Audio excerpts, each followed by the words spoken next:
E3 has officially come to a close, and just in case you missed out on the entire week of awesomeness, don't worry, we've got you covered with our E3 wrap-up. Fortnite dropped a ton of gaming news this week, and it looks like the next Xbox might be on its way. All of this and much, much more for this week's episode of The Nerf Report. Are you listening? Damn.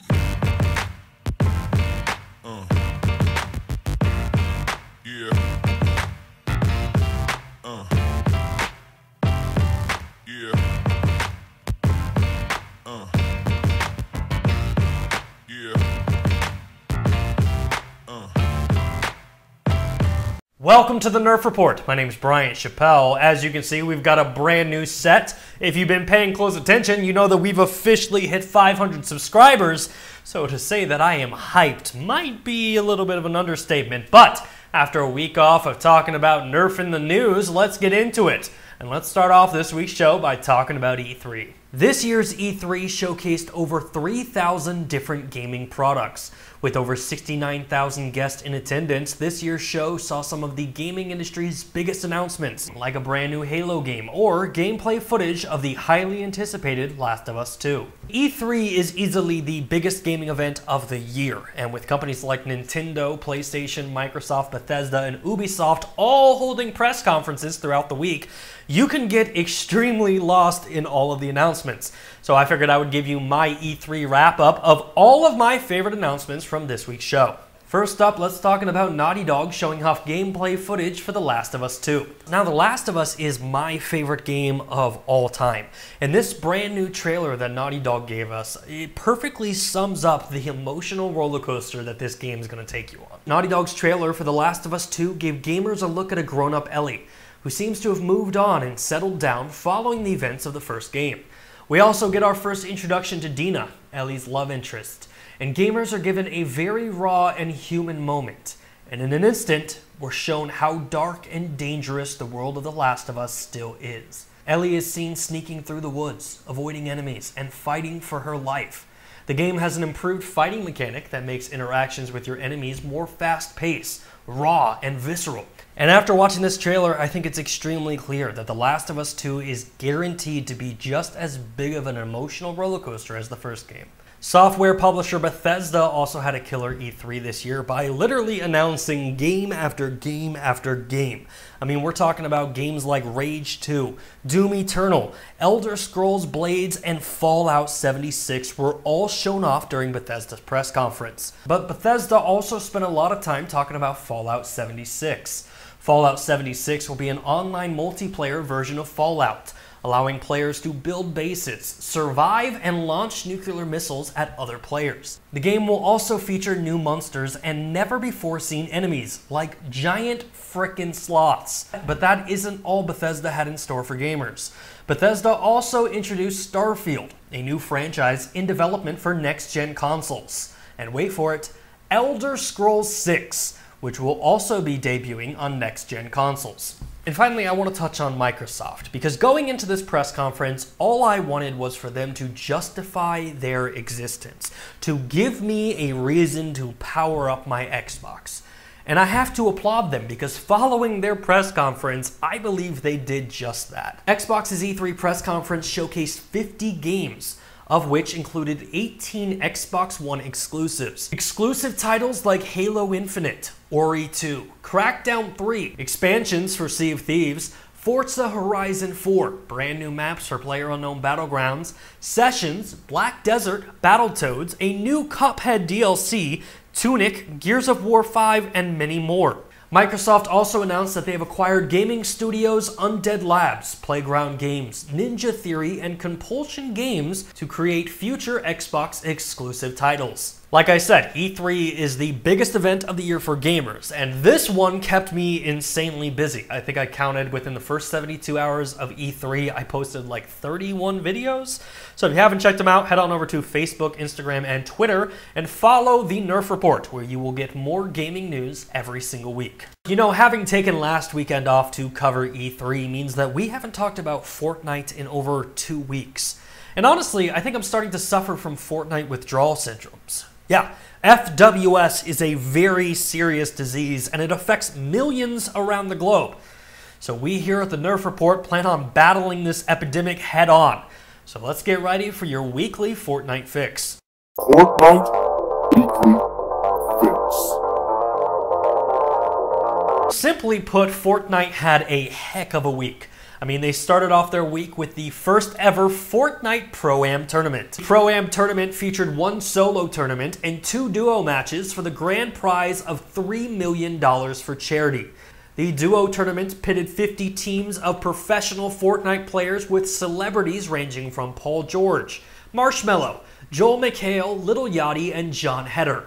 And at the end of the day, the duo team of Ninja Tyler Blevins and Marshmello walked away with $1 million for the charity of their choice. Fortnite's week continued in the talk of competitive gameplay with the announcement of the Fortnite World Cup. Fortnite announced that they will be holding qualifying events around the world to give everyone a shot at the World Cup. Epic will be supporting community-run events, online events, and major competitions around the world. The World Cup will focus on solos and duos and will be based on merit.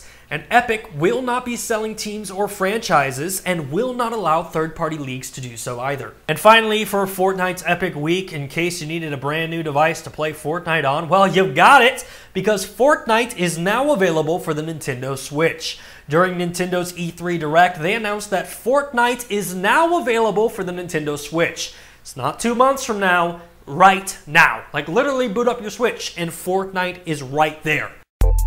And now it's time to get good and search for the world's greatest gamer. This week's Get Good Moment of the Week is brought to you by Dan's Movie Rental in Hawk Ridge, Kansas. Rent your favorite movies and never worry about late fees. This week's Get Good Moment of the Week goes to YouTuber Bray Rages for this fantastic Fortnite clip where literally he doesn't lose any health.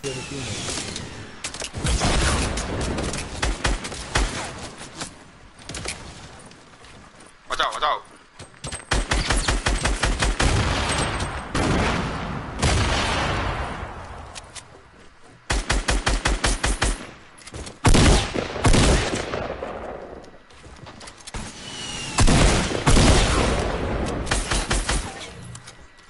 That's how you get untouched. That's how you get untouched. Like I said, fantastic clip, but it's just missing one small thing.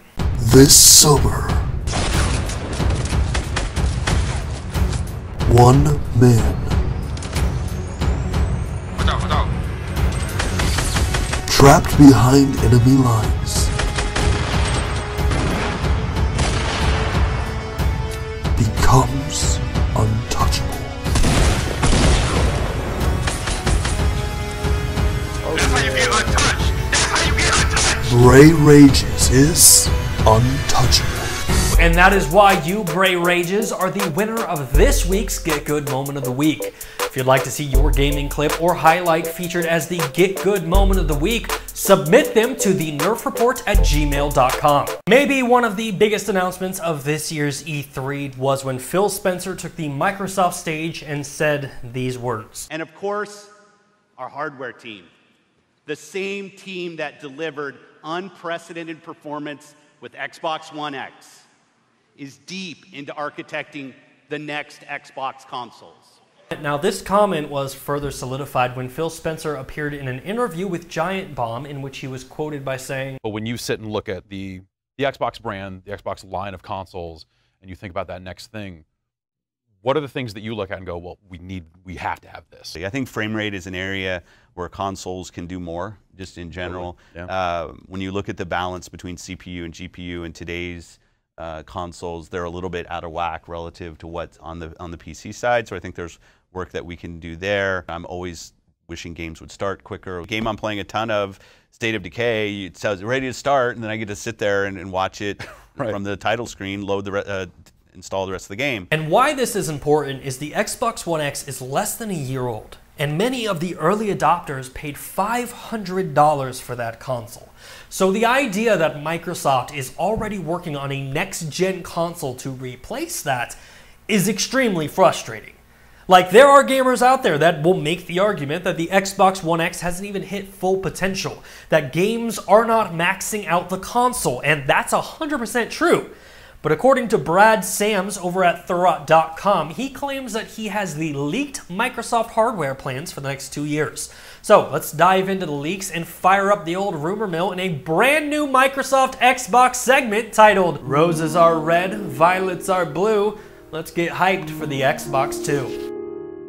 According to Brad Sams over at TheNerfReport.com, Microsoft has 3 major hardware lines that they'll be launching over the next 2 years. Microsoft is planning on introducing 3 new iterations of the Surface Pro in 2018, along with a speculated 2-screen handheld device. Switch!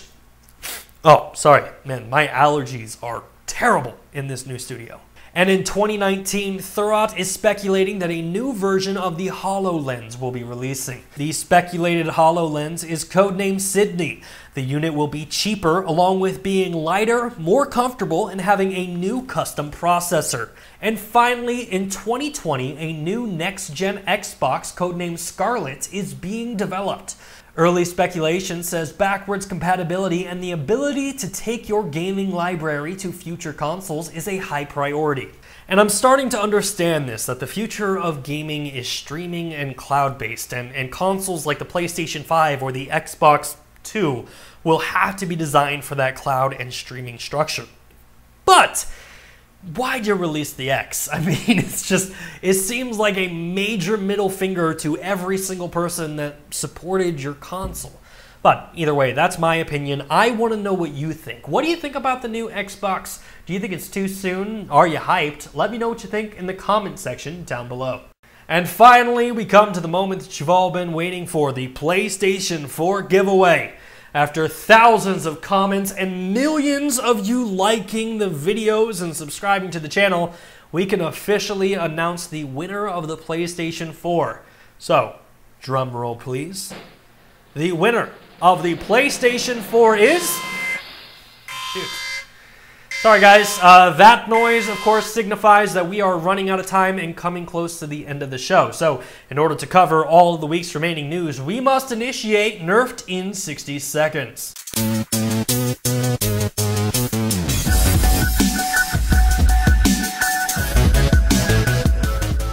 The rules of the game are simple. Every single week we have so much news to talk about and so little time to do it. So we take all the week's remaining news, put 60 seconds on the clock, try to cover it as fast as humanly possible without running out of breath, passing out, or dying. You know, the last studio I was like 42-0, never failed. Hopefully this new set is just as lucky. So with that in mind, let's put 60 seconds on the clock and... go! Crash Bandicoot's Insane Trilogy is getting a brand new level prior to its release on Xbox One, PC, and the Nintendo Switch. Sony gave gamers an extended look at Dreams, and honestly, if you haven't seen this game yet, highly recommend checking it out. I cannot wait to see the content that gamers create with this game. Octopath the Traveler is officially coming to the Nintendo Switch. Last of Us 2 fans get hyped because we finally have the answer we've been looking for. Joel is not dead and Ellie will be the only playable character in the game. Friday the 13th, the video game has officially hit a brick wall, and bad news for the game. Due to the Friday the 13th lawsuit going on, there will not be any future content updates for that game. Dragon Ball FighterZ is officially coming to the Nintendo Switch. Steam is coming to China. We got a brand new trailer for Tim Burton's Dumbo film, and Nintendo wants to reassure us all that just because Metroid wasn't on their Nintendo E3 Direct doesn't mean they've given up on the game. You just gotta have patience. Ladies and gentlemen, that is it for Nerfed in 60 seconds, and that is it for this week's episode of the show. If you like what you saw, make sure to hit that like button. If you're new here and haven't done so already, please subscribe to the channel. And honestly, the most important thing I can ask you, share it with your friends. As always, my name is Bryant Chappel. You are you, and this has been the Nerf Report. Thanks for watching.